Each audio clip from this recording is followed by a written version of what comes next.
देश के 4 राज्यों और एक केंद्र शासित प्रदेश में विधानसभा चुनाव 2026 का कार्यक्रम घोषित हो गया। असम, केरल और पुडुचेरी में 9 अप्रैल को मतदान होगा, जबकि तमिलनाडु में 23 अप्रैल को वोट डाले जाएंगे। पश्चिम बंगाल में 2 चरणों में 23 और 29 अप्रैल को मतदान कराया जाएगा। सभी राज्यों के चुनाव नतीजे 4 मई को घोषित किए जाएंगे।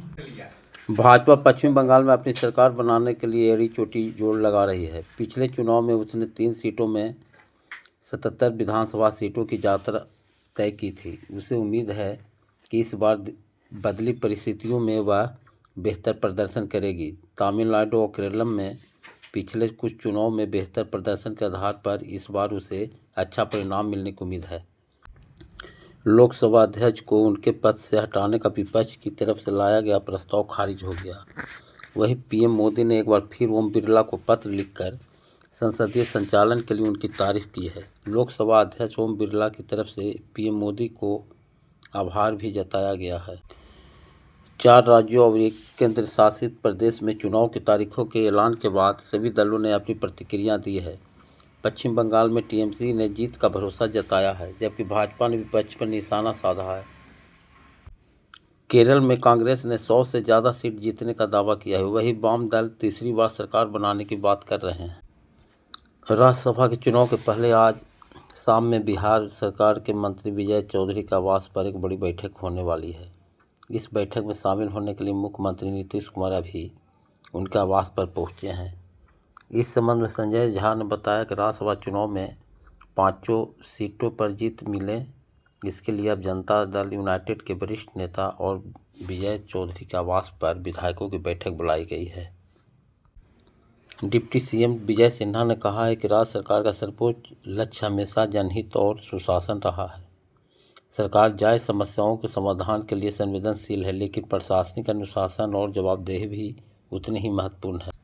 असम में विधानसभा चुनाव में पहले सियासी माहौल तेज हो गया है। इसी बीच 2 दिवसीय दौरे पर पहुंचे केंद्रीय गृह मंत्री अमित शाह ने गुवाहाटी में प्रयागज्योतिषपुर मेडिकल कॉलेज का उद्घाटन कर कई स्वास्थ्य परियोजनाओं की शुरुआत की। इस दौरान उन्होंने पिछली सरकार कांग्रेस पर जमकर निशाना भी साधा। दिल्ली के बदरपुर इलाके में 65 वर्षीय महिला की बाथरूम में मौत हो गई। वह बीड़ी पीने गई थी, तभी धमाका हुआ। आग का कारण स्पष्ट नहीं हुआ है। पुलिस और परिवार के दावे अलग अलग हैं। उप मुख्यमंत्री केशव प्रसाद मौर्य लोकसभा में नेता प्रतिपक्ष राहुल गांधी और सपा मुखिया अखिलेश यादव पर एलपीजी गैस को लेकर अफवाह फैलाने का आरोप लगाया है। कहा कि अमेरिका, इजरायल और ईरान में युद्ध के चलते कई देशों में गैस का संकट है। ऐसे में जनता माहौल खराब करने का कार्य कर रहे हैं। केशव बोले, मैं अखिलेश यादव को देशद्रोही तो नहीं कह सकता, लेकिन उनके देशभक्ति पर संदेह जरूर है। यूपी पुलिस एसआई भर्ती परीक्षा में उठे प्रश्न विवाद में सीएम योगी ने कहा कि किसी व्यक्ति, जाति, पंथ, संप्रदाय के मर्यादा पर टिप्पणी न करे, आदतन अपराधी व्यक्ति का प्रतिबंधित करें। हरियाणा के कुछ ऐसे भी आईएएस हैं जिनकी संपत्ति ब्यौरा सार्वजनिक नहीं हुआ है। इनमें मुख्य सचिव अनुराग रस्तोगी भी शामिल हैं। कई ऐसे भी हैं जिन्होंने अपनी संपत्तियों का वर्तमान मूल्य भी नहीं दर्शाया है। भारत के मुख्य न्यायाधीश न्यायाधिपति सूर्यकांत ने रविवार को जिला मंडी से लगभग 152 करोड़ की लागत से बनने वाले नए जुडिशियल कोर्ट कॉम्प्लेक्स का शिलान्यास किया। बिहार सहरसा में छोटू मिश्रा हत्याकांड का पुलिस ने 36 घंटे के भीतर खुलासा कर दिया। जांच में सामने आया कि 2019 में हुए करण टाइगर मर्डर का बदला लेने के लिए यह साजिश रची गई थी। पुलिस ने 2 शूटर समेत 5 आरोपियों को गिरफ्तार कर हथियारों का बड़ा जखीरा बरामद किया है। दरभंगा में गैस सिलेंडर की आपूर्ति प्रभावित होने से होटल और रेस्टोरेंट व्यवसाय संकट में है। ऐसे में कुम्हार जाति बड़े ड्रम में मिट्टी के चूल्हे बनाकर बेच रहे हैं, जिन्हें होटल संचालक वैकल्पिक व्यवस्था के रूप में खरीद रहे हैं। राज्यसभा के 5 सीटों पर कल मतदान होने हैं, लेकिन इससे पहले आज राजनीतिक गहमागहमी मची हुई है। एक ओर जहां एनडीए घटकों की अलग अलग बैठकें चल रही है, तो वहीं तेजस्वी यादव ने अपने एमएलसी और विधायकों के साथ गोपनीय बैठक कर रहे हैं। कल राज्यसभा का चुनाव है, इससे एक दिन पहले लगातार बैठकें चल रही है, जिसे सुनिश्चित करने के लिए यूनाइटेड और भाजपा अलग अलग बैठक कर रही है। आज आईएम के इफ्तार पार्टी में राजद की खिचड़ी पकेगी। बिहार का अगला सीएम कौन होगा, इस बात पर लगातार चर्चाएं चल रही। इसी बीच शिवानंद तिवारी ने सोशल मीडिया पर पुरानी यादों के साथ ताज़ा राजनीतिक गणना की है। उन्होंने नीतीश कुमार के लवकुश दौर के साथ बताया कि कौन हो सकता है बिहार का उत्तराधिकारी। नीतीश कुमार के राज्यसभा में जाना लगभग तय है। उनका उत्तराधिकारी कौन होगा, इसकी चर्चा हो रही है। इसमें कोई संदेह नहीं है कि अगला मुख्यमंत्री भारतीय जनता पार्टी का ही होगा। भाजपा में कौन होगा यह भी लगभग तय दिखाई दे रहा है। पूर्व के 2 उप मुख्यमंत्रियों की जगह भाजपा ने सम्राट चौधरी के रूप में एक ही उप मुख्यमंत्री रखा है। सम्राट का गृह मंत्री होना भी इनके पक्ष में ही जाता है।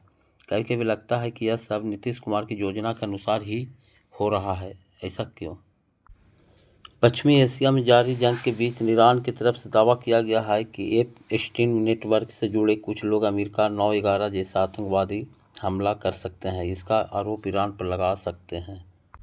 ईरान और इजरायल के बीच जारी युद्ध का असर अब खाड़ी देशों तक पहुंचने लगा है। ईरान की ओर से संयुक्त अरब अमीरात के बड़े बंदरगाहों को खाली करने की चेतावनी के बाद क्षेत्र में नए हमले हुए हैं। युद्ध में बड़ी संख्या में महिलाएं और बच्चों की मौत का दावा किया गया है। इटली की राजधानी रोम में शनिवार को हजारों लोग सड़कों पर उतर आए। प्रदर्शनकारियों ने पश्चिमी एशिया में चल रहे युद्धों और इटली की सरकार द्वारा प्रस्तावित न्यायिक सुधारों के खिलाफ आवाज़ उठाई। 22-23 मार्च को होने वाले जनमत संग्रह इटली के प्रधानमंत्री जॉर्जिया मेलोनी की सरकार के लिए एक अहम राजनीतिक परीक्षा बन गया है। अगले वर्ष होने वाले चुनावों से पहले न्यायिक सुधार को लेकर सरकार और विपक्ष के बीच टकराव तेज हो गया है।